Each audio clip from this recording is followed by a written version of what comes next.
Hello everyone, in this video I will show you how to find and check your files if it's corrupted or not.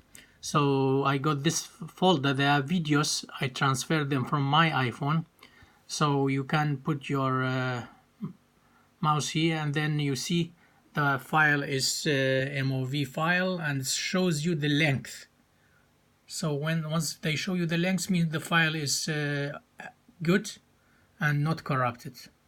And then you need to have your Adobe Reader installed to check that. You see everyone is fine till you come to the corrupted one, which shows you no length. That means it's corrupted file. So click on it. Is no video. It's not playing the file being corrupted. And other files you can play them as usual. So that's how you find out your file is corrupted or not, and the solution is to edit them in your phone, in your iPhone or Android.